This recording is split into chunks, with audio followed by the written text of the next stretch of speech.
Hello students. बेटे अज सब तो पहला मैं तुहानू ना एक एंटरटेनमेंट ही कह लो कि तुहानू आंदा ही असी दोबारा करना है, ठीक है ना। मैं तुहानू 5 का टेबल कराने लगी हाँ। सारे बच्चे जरा ध्यान नाल देखियो कितना ईजी टेबल है ना। देखो 5 zeros are 0, 5 ones are 5, 5 twos are 10, 5 threes are 11, 5 fours are 20, 5 fives are 25। मज़ा आंदा ना देख के बेटे। हाँ जी, की होया? सारिਆਂ ने गलती फड़ ली है ना। की गलती है बेटे? शाबाश दसो। हाँ बिल्कुल ठीक है, तुसी सारिਆਂ ने यह चीज़ पकड़ ली कि 5 3s are 11 लिखा मैम ने। बड़े जाने हसे भी होने ना कि मैडम को 5 का टेबल नहीं आता है ना बेटा। सो ये मैं इस करके लिखा। अज तुहानू यही दसना है कि जी साडी लाइफ है ना राजे, वो इस तरह की है कि तुसी एक भी गलती करते हो, चाहे तुहानू अंदरों सब कुछ आता है, बाय चांस तुहाडे कोल गलती हो जाती है तो दुनिया उस गलती को देखेगी। बाकी तुसी सारा कुछ ठीक कर रहे हो है ना, उन्होंने कोई नहीं देखता। ठीक तो पता भी करना ही है ना। गलती जो हो जाती है तो सारे तुहाडे ते हसणगे भी, तुहाडा मजाक भी बनाएंगे है ना। हो सकता तुहानू कह भी देण भी तुहानू आंदा नहीं है। सो तुसी इस गल तो बिल्कुल नहीं घबराना कि साडे कोलों गलती हो गई। गलती भी इंसान कोलों ही होंदी है ना बेटे। सो तुसी अपनी गलतियां तो सीखना है तो ध्यान रखना है भी अगे तो गलती ना करिए, ठीक है ना। ये छोटी जी गल तो बाद हुण असीं अपने टॉपिक ते वधदे हां स्टूडेंट्स। हाँ जी बेटा, अज असीं अपना अगला टॉपिक शुरू करांगे न्यूटन का सैकेंड ला। सैकेंड ते थर्ड ला मैं कोशिश करांगी तुहानू इस लैक्चर दे विच दोनों दस देवां, ठीक है। सो फर्स्ट लॉ तुसीं कर चुके हो। सैकेंड ला है Newton second law. It states that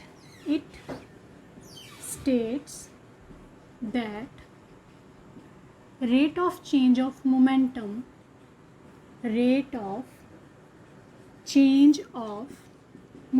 of a body is directly proportional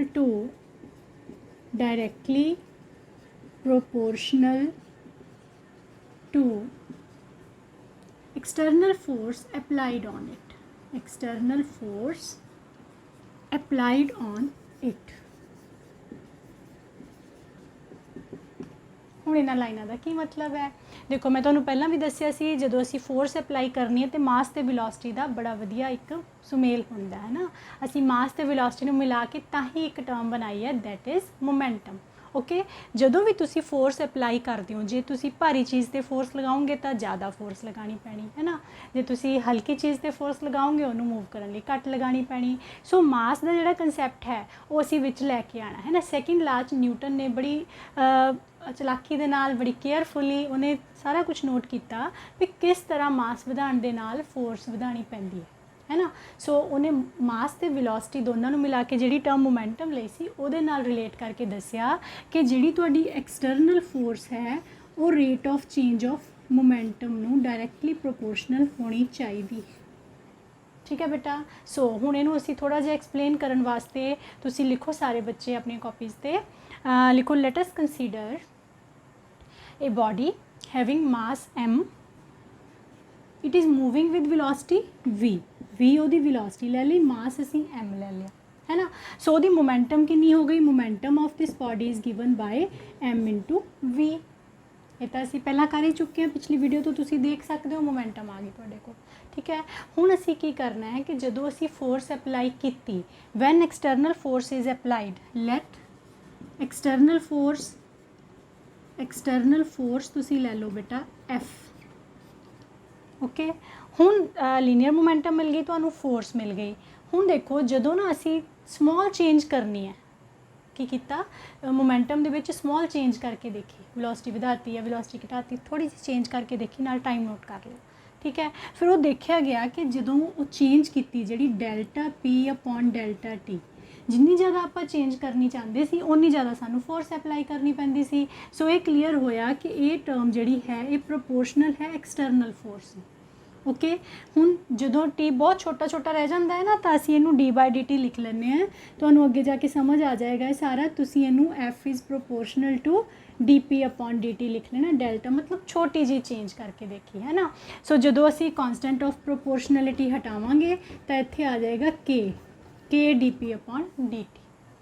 clear है इन्ना सारिਆਂ ਨੂੰ बड़ा ईजी जिहा है बेटे लॉ ਤੁਸੀਂ सिर्फ आ चीज़ याद रखनी है डेरीवेशन ਤਾਂ फटाफट हो जानी है F is proportional to D P upon D T ਹੁਣ पी ਦੀ वैल्यू ਤੁਹਾਨੂੰ पता है ਇਹਦੇ पुट कर दो put P is equal to M V V get D T mass into velocity mass ਤਾਂ बॉडी ਦਾ चेंज नहीं होना विलोसिटी चेंज हो सकती है सो ਅਸੀਂ ਕੀ ਕਰ ਰਹੇ ਹਾਂ के एम ਨੂੰ बाहर ਕੱਢ ਲਓ D V upon D T आ गया rate of change of velocity कादे बराबर होंदी है तुहानू सारिਆਂ ਨੂੰ पता है it is K M into A आ गया बेटा ठीक है हुण जदों असीं एसआई सिस्टम की गल करनी है यूनिट्स तुसीं सारिਆਂ ने कीते होए उह के असीं ले लेना 1 ओके सो इन एसआई जिहड़ा तुहाडा एफ है that is equal to M A आ गया याद सारिਆਂ ने 10वीं च बड़ा यूज़ किया होना इनू 9th या 10th तुहाडे सिलेबस है ना ये बड़ा असीं फॉर्मूला लगा के वाले न्यूमेरिकल सॉल्व किए हुए ने कीते होए ने ना सारिਆਂ ने वो इस तरह बनिया सी ठीक है शुरू इत्थों होया सी कि फोर्स मोमेंटम नू प्रोपोर्शनल है मोमेंटम तुसी पढ़ी हुई है मास इंटू विलोसिटी है जो आप पुट करते हैं तो आ चीज़ बन के साडे कोल F is equal to M into A आ जाता है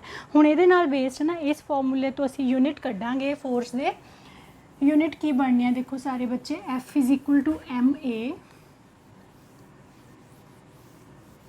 F is equal to mass into acceleration unit करिए हुण असीं सारे सब तो पहला तो एब्सोल्यूट यूनिट है एसआई सिस्टम दे विच एसआई सिस्टम दे विच और याद रखियो ये मैं करन लगी गल बेटा एब्सोल्यूट यूनिट्स एक ग्रेविटेशनल होंदे एक एब्सोल्यूट यूनिट्स होंदे एब्सोल्यूट यूनिट्स क्या ने देखो एसआई सिस्टम दे विच हैगे ने इहदे न्यूटन फोर्स दे यूनिट होंदे ना न्यूटन है जिन्हों असी सिंबल एन दे नाल रिप्रेजेंट करना है सो तुहाडे कोल डेफिनेशन किद्दां बनेगी F is equal to M A clear हुण फिर वही गल डेफिनेशन बनानी सीखनी है असी रिलेशन तो सानू रिलेशन पता है ना सो जे आ गया डिफाइन 1 न्यूटन या डिफाइन यूनिट्स ऑफ फोर्स फिर की करांगे असी 1 Newton is equal to 1 kilogram into 1 metre per second square सारा कुछ एस आई दे विच लैना जदों एस आई सिस्टम की गल करनी है ठीक है ना एस आई सिस्टम च मास किलोग्राम होंदा है acceleration metre per second square होंदी है वो आप यूज़ कर ली फिर तुसी डेफिनेशन किद्दां लिखोगे लिखो सारे बच्चे शाबाश force on a body of mass 1 kilogram is said to be 1 Newton if it is accelerated by 1 metre per second square clear है सारिਆਂ ਨੂੰ इस तरह असीं न्यूटन नू डिफाइन कर सकते ठीक है राजे उस तो बाद आ जाते ये C G S absolute unit C G S system दे विच एब्सोल्यूट यूनिट नू की कहते हैं डायन ओके हुण डायन नहीं है ठीक है इनू याद कर लियो न्यूटन ते डायन इहदी हुण डेफिनेशन किद्दां बनेगी राजे है तो मास इंटू एक्सेलरेशन ही है हुण असीं सारे यूनिट सी जी एस दे विच लिखने हैं डायन 1 मास दे बन गए ग्राम एक्सेलरेशन दे 1 सेंटीमीटर पर सैकेंड स्क्वेयर की बन गया है force acting on 1 gram of mass is said to be 1 डायन if it is accelerated through 1 centimeter per second square acceleration clear है ये दे डेफिनेशन इस तरह निकल जानी है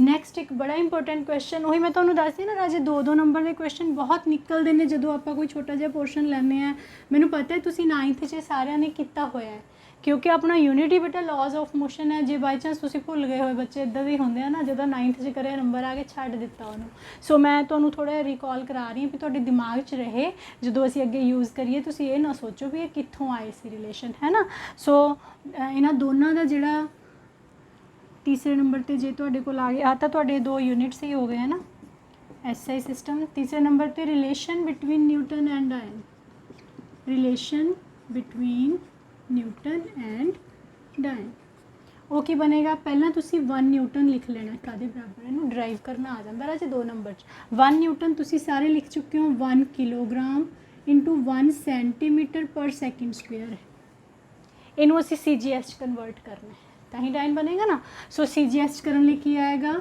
ये तो हो गया 10⁻³ ग्राम सब ने टेबल किया है deci centi milli deca hecto kilo kilo आ गया 10⁻³ इंटू सेंटीमीटर 10 सेंटीमीटर दे सॉरी इत्थे आएगा मीटर सी जी आई है तुहाडा एस आई मीटर तो सेंटीमीटर बनाना तो 10⁻² ਇਹ ਬਣ ਗਿਆ centimetre per second square. Second ਪਹਿਲਾਂ ਹੀ ਸੈਕਿੰਡ ਹੈ, ਉਹਨੂੰ ਆਪਾਂ ਚੇਂਜ ਹੀ ਨਹੀਂ ਕਰਨਾ। ਜਦੋਂ ਤੁਸੀਂ ਇਹਨੂੰ ਦੇਖਿਆ ਬਣ ਗਿਆ 10⁵ gram centimetre per second square. ਹੁਣ gram centimetre per second square ਨੂੰ ਹੀ ਤਾਂ ਡਾਇਨ ਕਹਿੰਦੇ ਆ। ਸੋ 1 ਨਿਊਟਨ ਕਾਹਦੇ ਬਰਾਬਰ ਆ ਗਿਆ 10⁵ ਡਾਇਨ। ਇਹਨੂੰ ਤੁਸੀਂ ਯੂਜ਼ ਵੀ ਕਰਨਾ ਨਿਊਮੈਰੀਕਲਸ ਦੇ ਵਿੱਚ, ਠੀਕ ਹੈ, ਤੇ ਇਹਨੂੰ ਵੈਸੇ ਵੀ ਯਾਦ ਰੱਖਣਾ ਹੈ, ਇਹਨੂੰ ਡਿਰਾਈਵ ਵੀ ਕਰਨਾ ਆਉਣਾ ਚਾਹੀਦਾ ਹੈ। ਔਰ ਮੈਨੂੰ ਉਮੀਦ ਹੈ ਮੇਰੇ ਸਾਰੇ ਬੱਚੇ ਨੂੰ ਆਈ ਜਾਣਾ ਹੈ ਨਾ, ਤਾਂ ਸੌਖਾ ਹੀ ਹੈ। ਉਸ ਤੋਂ ਬਾਅਦ ਆ ਜਾਂਦੇ ਬੇਟਾ ਗ੍ਰੈਵੀਟੇਸ਼ਨਲ ਯੂਨਿਟਸ। ਗ੍ਰੈਵੀਟੇਸ਼ਨਲ ਯੂਨਿਟਸ ਜਿਹੜੇ ਹੈ, ਜਿੱਦਾਂ ਤੁਸੀਂ SI ਸਿਸਟਮ ਦੇ ਵਿੱਚ ਐਬਸੋਲਿਊਟ ਯੂਨਿਟ ਕੀਤੇ ਹੈ ਨਾ, ਇੱਦਾਂ ਹੀ ਅਸੀਂ ਗ੍ਰੈਵੀਟੇਸ਼ਨਲ ਯੂਨਿਟਸ ਕਰਨੇ ਹੈ। ਗ੍ਰੈਵੀਟੇਸ਼ਨਲ ਐਬਸੋਲਿਊਟ ਦੀ ਜਗ੍ਹਾ 'ਤੇ ਹੁਣ ਲਿਖ ਦਿਓ ਗ੍ਰੈਵੀਟੇਸ਼ਨਲ ਯੂਨਿਟਸ। ਉਹ ਵੀ ਇਸੇ ਫਾਰਮੂਲੇ ਤੋਂ ਨਿਕਲ ਜਾਣੇ ਆ, ਦੇਖਿਓ ਗ੍ਰੈਵੀਟੇਸ਼ਨਲ ਯੂਨਿਟਸ। ਗ੍ਰੈਵੀਟੇਸ਼ਨਲ ਯੂਨਿਟਸ, ਉਹਦੇ ਵਿੱਚ ਵੀ ਪਹਿਲਾਂ SI 'ਚ ਲਿਖੋ। SI 'ਚ ਹੁੰਦੇ ਆ ਬੇਟਾ KGF। ਇੱਥੇ ਅਸੀਂ ਨਾ ਫੋਰਸ ਦਾ ਫਾਰਮੂਲਾ MA ਦੀ ਜਗ੍ਹਾ 'ਤੇ MG ਯੂਜ਼ ਕਰਨਾ। ਮਤਲਬ ਜਿਹੜੀ ਤੁਹਾਡੀ ਐਕਸੈਲਰੇਸ਼ਨ ਹੈ that is acceleration due to gravity. Okay, so ਜਿਹੜੀ ਤੁਹਾਡੀ 1 kgf ਹੈ ਇਜ਼ ਇਕੁਅਲ ਟੂ M ਦੀ ਵੈਲਿਊ, ਜੇ ਤੁਸੀਂ 1 SI 'ਚ ਗੱਲ ਕਰ ਰਹੇ ਨਾ 1 kilogram into 9.8 metre per second square ਲਓਗੇ ਤਾਂ ਇਹ 9.8 kilogram metre per second square ਨੂੰ ਕੀ ਕਹਿੰਦੇ ਆ ਨਿਊਟਨ। 1 kgf ਜਿਹੜਾ ਹੈ ਉਹ NA ਨਿਊਟਨ ਦੇ ਬਰਾਬਰ ਹੈ ਨਾ। ਸੌਖਾ, ਦੇਖੋ ਕਿੱਦਾਂ ਰਿਲੇਸ਼ਨ ਨਿਕਲਦੇ ਆ, ਬੜੇ ਰਿਸ਼ਤੇਦਾਰ ਹੈ ਨਾ ਇੱਕ ਦੂਜੇ ਦੇ ਆਪਸ 'ਚ। ਉਸ ਤੋਂ ਬਾਅਦ ਇੱਦਾਂ ਹੀ ਦੇਖਿਓ ਸੈਕਿੰਡ ਨੰਬਰ 'ਤੇ CGS 'ਚ ਕੀ ਹੋਏਗਾ, ਇਹ ਯੂਨਿਟ ਗ੍ਰਾਮ ਫੋਰਸ ਬਣ ਗਏ। ਜਦੋਂ ਗ੍ਰਾਮ ਫੋਰਸ ਨੂੰ ਕਨਵਰਟ ਕਰਨਾ ਹੈ ਫਿਰ ਇਹੀ ਫਾਰਮੂਲਾ ਲਗਾਉਣਾ F is equal to mg। So F is equal to mg ਹੈ ਤਾਂ ਮੈਂ ਹੁਣ 1 gf ਲਿਖਣ ਲੱਗੀ ਹਾਂ। ਤਾਂ ਫੋਰਸ ਦੇ ਮਾਸ ਦੇ 1 ਗ੍ਰਾਮ ਲੈਣੇ ਹੈ ਅਤੇ g ਦੀ value 980 centimetre per second square ਲੈਣੀ ਹੈ। ਸੋ ਇਹ ਵੈਲਿਊ ਕਿੰਨੀ ਬਣ ਗਈ 980 gram centimetre per second square ਨੂੰ ਕੀ ਕਹਿੰਦੇ ਹੈ ਡਾਇਨ। ਓਕੇ, ਇਹ GF ਹੈ ਗ੍ਰੈਵੀਟੇਸ਼ਨਲ ਯੂਨਿਟਸ ਆਫ ਫੋਰਸ। ਸਮਝ ਆ ਗਏ ਸਾਰਿਆਂ ਨੂੰ। ਚਲੋ ਹੁਣ ਇਹ ਮੇਰੇ ਬੱਚਿਆਂ ਨੇ ਵਾਰ-ਵਾਰ ਕਰਕੇ ਦੇਖਣਾ ਹੈ ਤਾਂ ਕਿ ਤੁਹਾਨੂੰ ਨਿਊਟਨ ਦਾ ਸੈਕਿੰਡ ਲਾ ਅਤੇ ਉਹਦੇ ਤੋਂ ਜਿਹੜੀ ਯੂਨਿਟਸ ਦੀਆਂ ਡੈਰੀਵੇਸ਼ਨਸ ਜਾਂ ਡੈਫੀਨੇਸ਼ਨਸ ਆਉਂਦੀਆਂ ਨੇ ਉਹ ਸਾਰੀਆਂ ਆਪਣੀ ਕਾਪੀ 'ਤੇ ਲਿਖ ਲੈਣੀਆਂ, ਠੀਕ ਹੈ। ਥਰਡ ਲਾ ਬੇਟੇ, ਕਿਉਂਕਿ ਹੁਣ ਇਹ ਪੋਰਸ਼ਨ ਥੋੜ੍ਹਾ ਜਿਹਾ ਇਹਨਾਂ ਨੇ ਇਸ ਸਾਲ ਵਾਸਤੇ ਸਿਲੇਬਸ 'ਚੋਂ ਕੱਢਿਆ ਹੈ ਨਾ। 2020 ਵਿੱਚ ਥੋੜ੍ਹਾ ਜਿਹਾ ਨਿਊਟਨ ਦੇ ਲਾਅ ਆਊਟ ਕਰ ਦਿੱਤੇ ਆ, ਬਟ ਜਿਹੜੇ ਜਨਰਲ ਕੁਐਸਚਨ ਹੈ ਨਾ ਉਹ ਸਪੋਜ਼ ਕਰਕੇ ਚੱਲਣਗੇ ਕਿ ਬੱਚਿਆਂ ਨੂੰ ਆਉਂਦੇ, ਕਿਉਂਕਿ ਅਸੀਂ 9th ਵਿੱਚ ਕਰ ਚੁੱਕੇ ਹੈ ਨਾ। ਸੋ ਬਹੁਤ ਜ਼ਿਆਦਾ ਡਿਟੇਲ ਨਾ ਕਰਦੇ ਹੋਏ ਮੈਂ ਹੁਣ ਤੁਹਾਨੂੰ ਥਰਡ ਲਾ ਵੀ ਕਰਵਾ ਦਿੰਦੀ ਹਾਂ। ਥਰਡ ਲਾ ਤਾਂ ਬਹੁਤ ਸਿੰਪਲ ਹੈ, ਤੁਸੀਂ ਸਾਰਿਆਂ ਨੇ ਸਟੇਟਮੈਂਟ ਮੈਨੂੰ ਲੱਗਦਾ ਰਟੀ ਹੋਈ ਹੋਣੀ ਹੈ, ਕਿਉਂਕਿ ਉਹ ਜਿੱਦਾਂ ਤੁਹਾਨੂੰ ਗਾਣੇ ਰਟ ਜਾਂਦੇ ਆ ਨਾ, ਕੁਛ ਸਟੇਟਮੈਂਟਸ ਇੱਦਾਂ ਦੀਆਂ ਹੁੰਦੀਆਂ ਨੇ ਉਹ ਸਾਨੂੰ ਲਿਪਸ 'ਤੇ ਆਪਣੇ ਆਪ ਆ ਜਾਂਦੀਆਂ ਨੇ, ਹੈ ਨਾ। ਥਰਡ ਲਾ ਲਿਖੋ ਸਾਰੇ। For every action, third law, for every action there is equal and opposite reaction. For every action there is equal and opposite reaction. Jinnah force मैं इस दीवार ते लगाऊंगी उन्नी फोर्स दीवार मेरे ते लगाएगी, ठीक है ना बेटा। ये एक्शन रिएक्शन है, ओके। ये याद रखना, ये न्यूटन का थर्ड ला बन गया। ये बेस ते बहुत सारी एप्लीकेशनस ने। तुसी छोटे छोटे क्वेश्चन जो रिविजन करांगे तो मैं बोलांगी, तुसी दसोगे मैम ये थर्ड ला करके, है ना। वो तो तुहाडे दिमाग च वैसे भी मैनूं लगदा आ गए होने हैं, मैनूं पता बहुत होशियार हो तुसी। सो ये ला दी स्टेटमेंट याद रखनी है सारे बच्चों ने। जिथे भी एक्शन रिएक्शन तुहानूं लगदा है भी इहदा आंसर हो सकता है ना, तुसी अगे कंपटीशन के पेपर देने हैं, तुहानूं वो कंसैप्ट दिमाग च क्लीयर रखियो कि जिथे एक्शन लगेगा उत्थे रिएक्शन भी जरूर होएगा, है ना। उस तो बाद बेटा इन्हां लॉज के बेस ते एक क्वेश्चन कई बार 1 नंबर का पूछ लैंदे कि इन्हां तिन्नां विचों रियल लॉ ऑफ मोशन किहड़ा है ते क्यों। So Newton second law is real law of motion, ठीक है ना। रियल लॉ ऑफ मोशन देखो, एक तो असीं उहदे विचों किन्ना कुछ कढिआ है। सो तुसीं अपने दिमाग च बिठाना कि सैकेंड लॉ रियल लॉ है। क्यों रियल लॉ है बेटे, क्योंकि उस लॉ तो फर्स्ट लॉ भी ड्राइव किया जा सकता है, उस लॉ तो थर्ड लॉ भी ड्राइव किया जा सकता है, ठीक है राजे। सो वो भी एक पूरा आर्टिकल बनता है तो अगली वीडियो सेंड करांगे तुहानूं। सो हुण तुसीं सारिआं ने न्यूटन के दोनों लॉ अच्छी तरह लिख लेने हैं तो इन्हां नूं ਚੰਗੀ ਤਰ੍ਹਾਂ ਪੜ੍ਹ ਕੇ ਯਾਦ ਕਰਨਾ ਹੈ। ਥੈਂਕ ਯੂ ਬੇਟਾ, ਹੈਵ ਅ ਨਾਈਸ ਡੇ।